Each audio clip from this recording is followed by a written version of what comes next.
I became a safecracker during the war, not a professional one, not a criminal one, but a real one with real safes containing the most dangerous secrets in human history.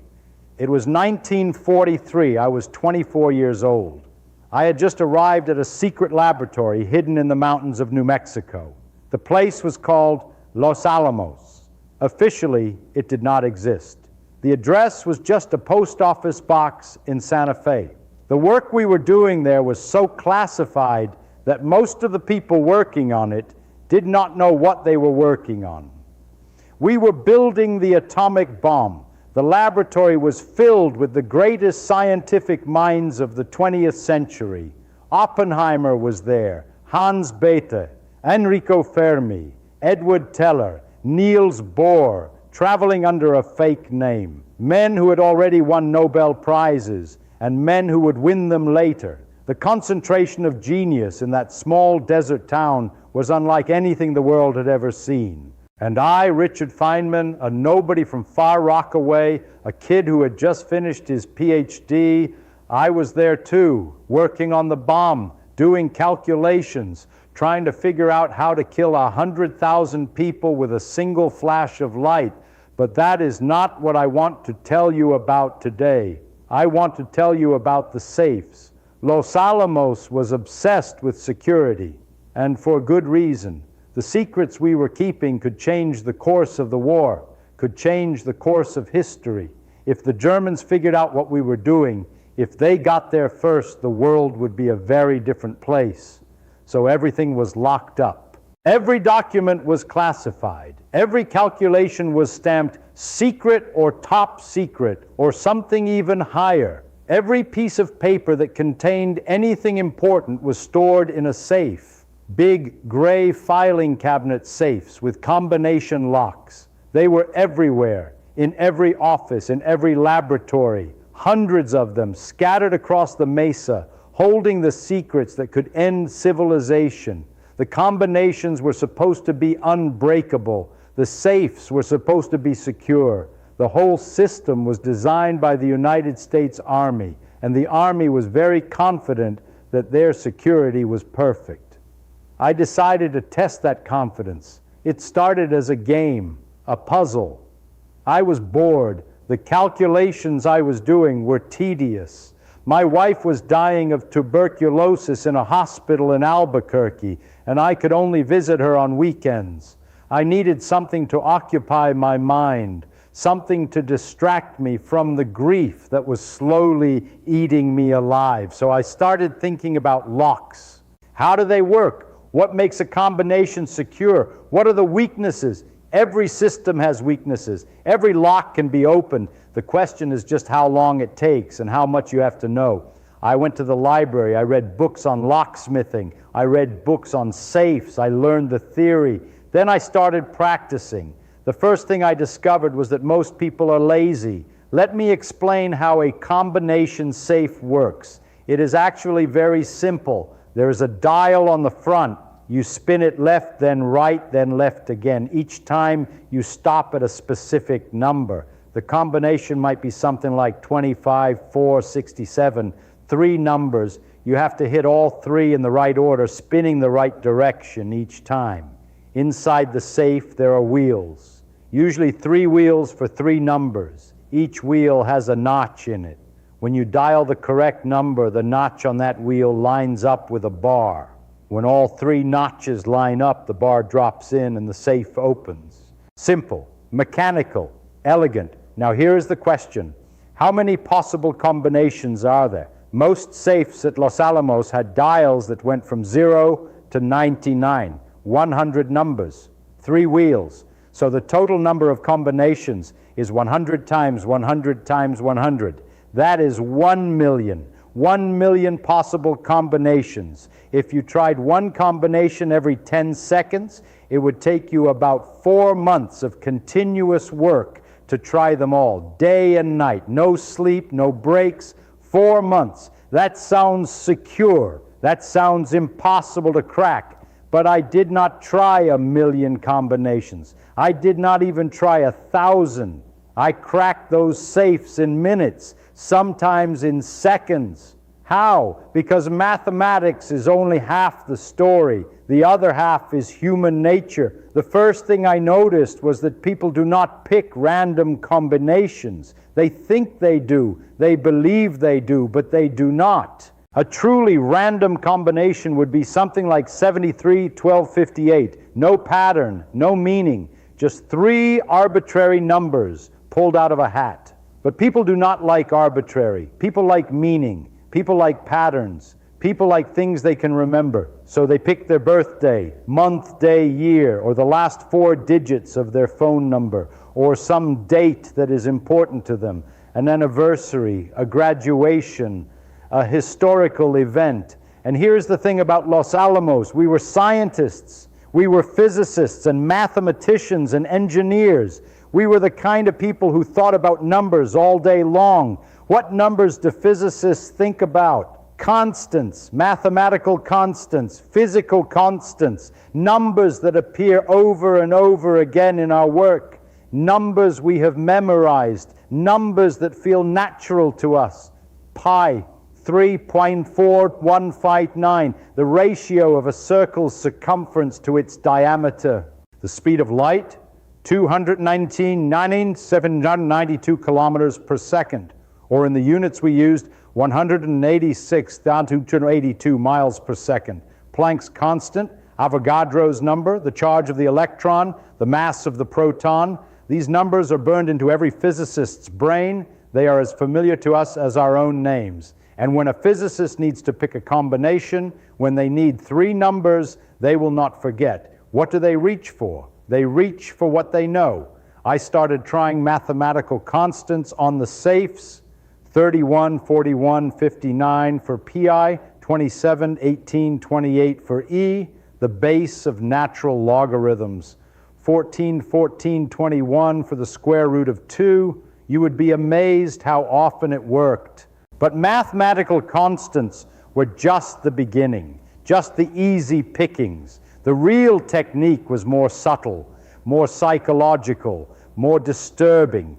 Let me tell you about the second thing I discovered. Safe manufacturers know that people are lazy. They know that people forget combinations. So they build in a little tolerance, a little wiggle room. The combination does not have to be exact. If your safe combination is 25, 467, you do not have to hit exactly 25. You can hit 24 or 26, and the safe will still open. The notch in the wheel is wide enough to catch the bar, even if you are off by 1 or 2 numbers. This seems like a small thing, a convenience feature, a kindness to forgetful people, but it changes everything. If each number has a tolerance of plus or minus 2, then you do not really have 100 choices for each wheel. You have 100 divided by 5, which is 20 effective choices, and 20 times 20 times 20 is not 1 million. It is 8,000. 8,000 combinations, not 1 million, 8,000. That is still a lot. That would still take days to try, but it is not months. It is not impossible. It is merely difficult, and I found a way to make it even easier. Here is where I did something that the Army security people had never considered, something that seems obvious in hindsight, but that nobody had thought to do. I started listening to the safes. When you turn the dial on a safe, the wheels inside make tiny sounds, clicks, scrapes, little mechanical whispers that tell you what is happening inside. Most people ignore these sounds. Most people do not even notice them. I trained myself to hear them. I would sit with my ear against the safe, turning the dial slowly, feeling for resistance, listening for clicks. Each wheel has a slightly different feel when it is in the right position. The notch creates a tiny difference in friction, a subtle looseness, a barely perceptible change in how the dial moves. With practice, I could feel when I hit a notch. I could narrow down the possible numbers for each wheel. I could not get the exact number, but I could get close. I could reduce the possibilities from 20 to maybe 3 or 4 for each wheel. And 4 times 4 times 4 is 64. 64 combinations. I could try 64 combinations in a few minutes. This is what safecracking really is. It is not magic. It is not some mysterious criminal art passed down through generations of thieves. It is applied physics and psychology. It is understanding the mechanism and exploiting its weaknesses. It is using your senses and your brain to extract information that the designers never meant to reveal. I became very good at it. But here is the technique that really made me notorious at Los Alamos. The technique that terrified the security officers and made my colleagues lock their offices when they saw me coming. I realized something obvious that nobody else had thought about. When do people open their safes? They open them during the day while they are working. They come into the office, they dial the combination, they take out some papers, they work for a while, and then they put the papers back and close the safe. But here is the thing. During the day while they are working, the safe is already open. The door is closed, but the lock is not engaged. The combination has already been entered. The wheels are already in position. And on most safes, there was a way to read the last two numbers of the combination just by manipulating the dial while the safe was unlocked. You turn the dial a certain way and it stops at specific points. Those points tell you where two of the three wheels are positioned. You cannot do this when the safe is locked.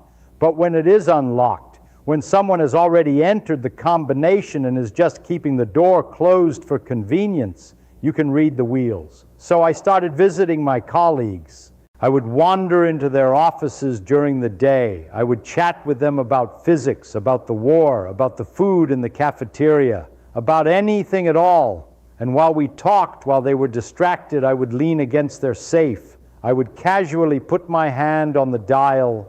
I would turn it gently, feeling for the stops, memorizing the numbers. They never noticed. Why would they? I was just their eccentric young colleague, fidgeting as usual, unable to keep my hands still. They had no idea that I was reading their safe combination while we discussed the Manhattan Project. Later, after they had locked their safe and gone home, I would return. I already had two of the three numbers. I only had to guess the third. And with the tolerance in the lock, that meant trying maybe 5 combinations. I could open their safe in under a minute. The first time I demonstrated this, I nearly caused a security crisis. My colleague Frederick de Hoffman had a safe full of classified documents, important documents, documents related to the critical mass calculations for the bomb, the kind of documents that, if stolen, could help the Germans build their own weapon. One evening, I opened his safe. I took a document from the middle of the stack. I left a note that said, "Guess who?" And I closed the safe again. The next morning, de Hoffman nearly had a heart attack. He called security. He demanded an investigation. Someone had broken into his safe. Someone had access to the most sensitive secrets of the project. There was a spy at Los Alamos. The security officers came. They examined the safe. No damage, no signs of forced entry. The lock was intact. The combination had not been changed. How was this possible? Who could have done this?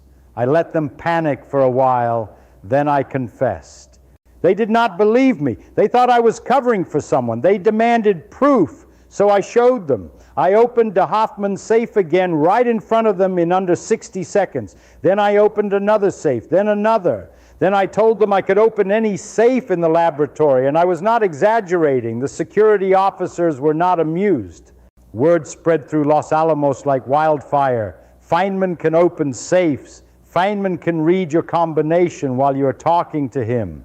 Feynman broke into de Hoffman's safe and left a note. Feynman is some kind of magician, some kind of criminal genius, some kind of dangerous lunatic who should probably be locked up. I did nothing to discourage these rumors. If anything, I encouraged them. I enjoyed the reputation. I enjoyed the look on people's faces when they saw me coming toward their office. I enjoyed watching senior scientists, men with Nobel Prizes and decades of experience, nervously step in front of their safes to block my view. The great Hans Bethe, head of the theoretical division, started locking his office door whenever he opened his safe. Robert Oppenheimer himself, the director of the entire project, was rumored to have changed his combination after hearing about my exploits. I was having the time of my life, but I was also learning something important, something that went far beyond the entertainment value of terrifying my colleagues. I was learning about the gap between perceived security and actual security, and that gap was enormous. The safes at Los Alamos were expensive. They were manufactured by reputable companies. They were certified by the United States government.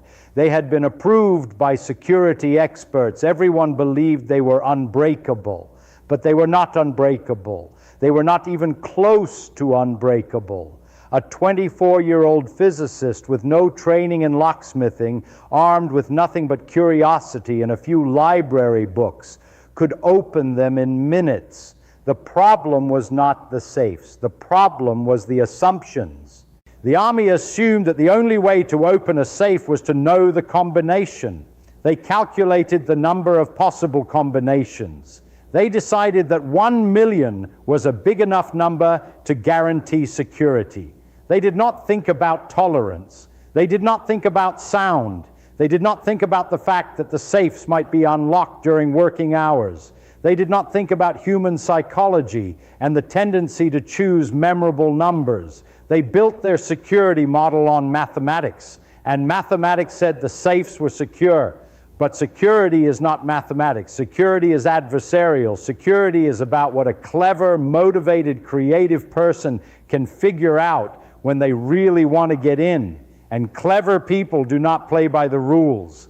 Clever people find the gaps. Clever people exploit the assumptions. This is the lesson I learned at Los Alamos, the lesson I have carried with me ever since.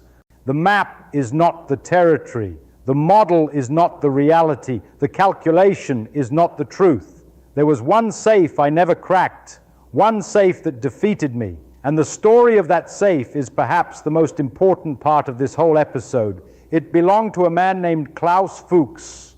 Fuchs was a German physicist who had fled the Nazis and come to England, then to America, then to Los Alamos. He was quiet. He was brilliant. He worked on some of the most sensitive calculations for the bomb. He had a safe full of classified documents just like everyone else. I never tried to open his safe. I do not know why. Maybe I never had the opportunity. Maybe he never left his door unlocked. Maybe I just never got around to it. Years later, in 1950, Klaus Fuchs was arrested. He confessed to being a Soviet spy. For the entire duration of the Manhattan Project, he had been passing secrets to Moscow. The calculations, the designs, the critical mass, everything. He had given the Russians the blueprint for the atomic bomb. The safe that I could have cracked, the safe that sat in his office all those years, contained copies of everything he was stealing. If someone had opened it at the right moment, if someone had checked the documents and noticed what was missing, maybe they would have caught him sooner. Maybe the Cold War would have been different. Maybe history would have turned out another way. I do not know. I cannot know. I am not saying I could have changed history by cracking Fuchs's safe. I am saying that security is not a game. I am saying that the weaknesses I exploited for fun were real weaknesses. I am saying that somewhere, at some point, those weaknesses may have mattered. Let me tell you what I really learned from cracking safes. I learned that most security is theater. It is designed to make people feel safe, not to make them actually safe. The safes at Los Alamos looked impressive. They were heavy. They were made of steel. They had complicated dials with many numbers. They seemed secure. But seeming secure and being secure are not the same thing. I learned that the weakest point in any security system is usually the human, not the lock, not the encryption, not the mathematics, the human. The person who chooses their birthday as the combination, the person who writes the password on a sticky note, the person who leaves the safe unlocked during lunch. Technology cannot fix human nature. You can build the strongest lock in the world, and someone will leave the key under the doormat. I learned that curiosity is the most powerful tool. I did not crack those safes because I was a criminal. I was not trying to steal anything. I was not working for the enemy. I was just curious. I wanted to know how things worked. I wanted to understand the mechanism. And that curiosity, that relentless need to take things apart and figure them out, led me to discover weaknesses that the experts had missed. This is what I try to teach my students. Do not accept the surface of things. Do not believe something is true just because an expert says so. Do not assume that because something looks secure, it is secure. Dig deeper, ask questions, test the assumptions. The world is full of safes that look uncrackable.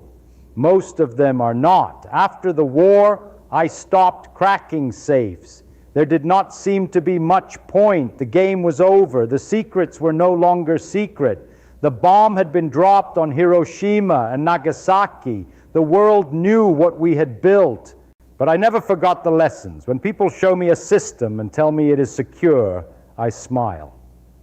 When people tell me that something is impossible, I wonder what assumptions they are making. When people put their faith in locks and passwords and classified stamps, I remember Los Alamos. I remember the safes full of atomic secrets. I remember how easy it was to open them. Security is not about locks. Security is about understanding human nature, understanding laziness, understanding vanity, understanding the gap between what people believe and what is actually true.